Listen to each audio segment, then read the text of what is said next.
Вітаем, вы слухаеце другі сезон падкаста «Галаваломка» на палатно. Забойство настаўніка Шагала ў віцебскім пад'ездзе. Смерць Юдаля Пэна.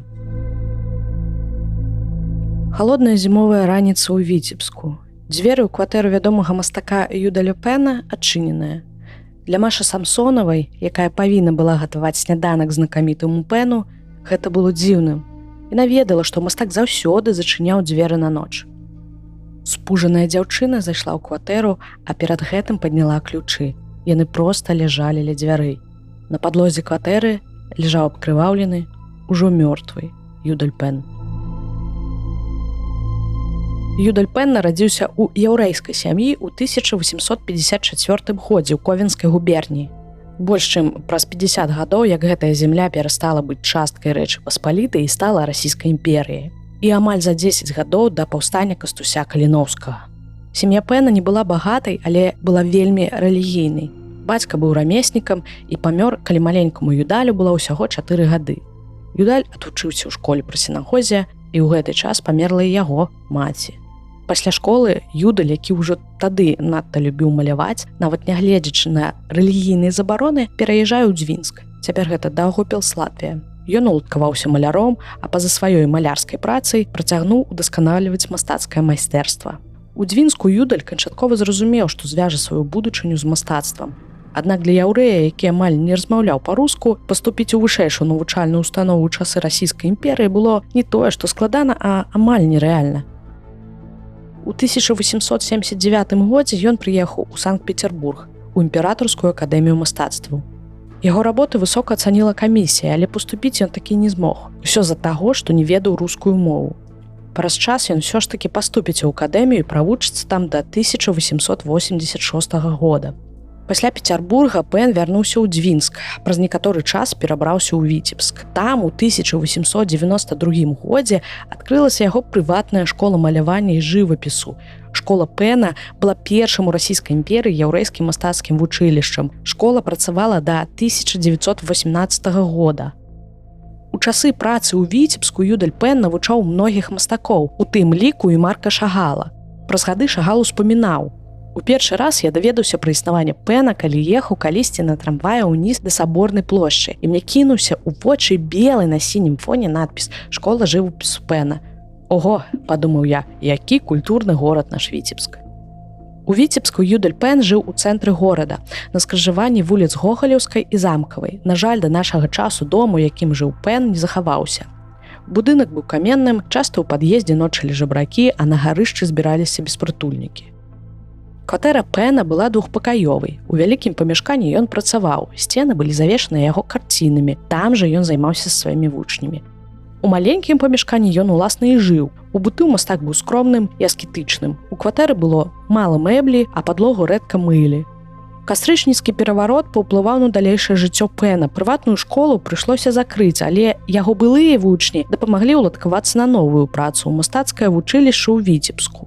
У 1930-е гады, калі Юдалю было за 70 вучняў, у яго стала ў разы менш. Нягледзячы на гэта, у Пэна былі грошы, ён атрымліваў ганарары за напісанне партрэтаў і пенсію.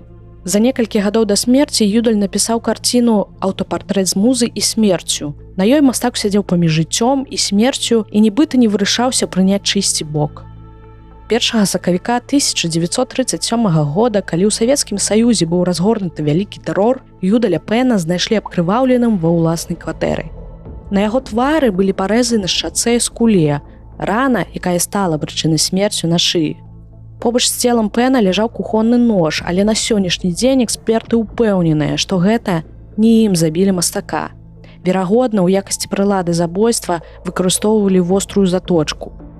Таксама верагодна, што забойца быў леўшуном. Аб гэтым сведчыць напрамак раны, справа налева і зверху ўніз. Хутчэй за ўсё, злачынцу было двое. Першы аглушыў Пэна сякеркай, а другі дабіваў. Вось так апісвалі месца злачынства ў спецыяльным паведамленні для НКУС і Цэнтральнага камітэту камуністычнай партыі. Агляд месца здарэння. Труп забітага Пэна ляжаў ля кушэткі на падлозе ў паліто, штанах. На нагах чорныя гумовыя старыя чаравікі. На галаве і твары ляжала чырвоная ватная коўдра падушкі. Усе падушкі з кроплямі крыві. Па трупам знойдзена маленькая сякерка ўся ў крыві. а на кушетцы нож. На галаве шэраг пашкоджанняў, перарэзанае горла. Забойцы пакінулі сляды крыві на кіцелі паліто, які віселі ў шкафе. У кухні на ракавіне таксама сляды крыві.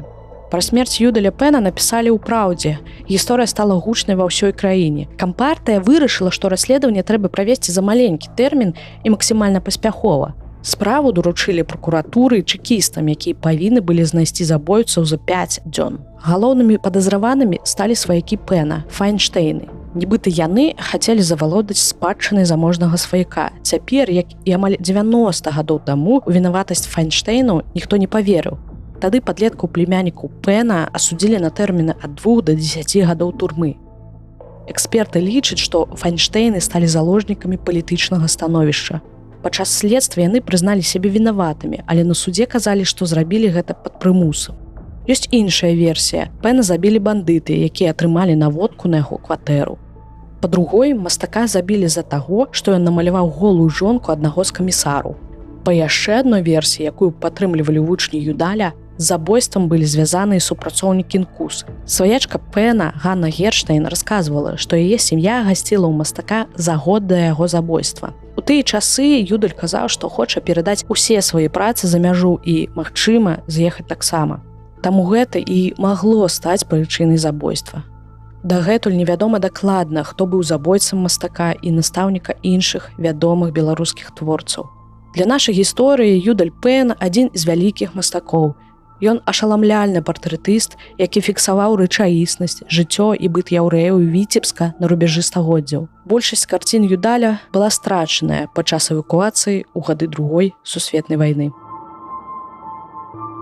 Дзякуй, што былі з намі. Гэта падкаст «Галаваломка на палатно». У наступным выпуску мы раскажам гісторыю забойцы з Нароўлі Аляксея Міхалені.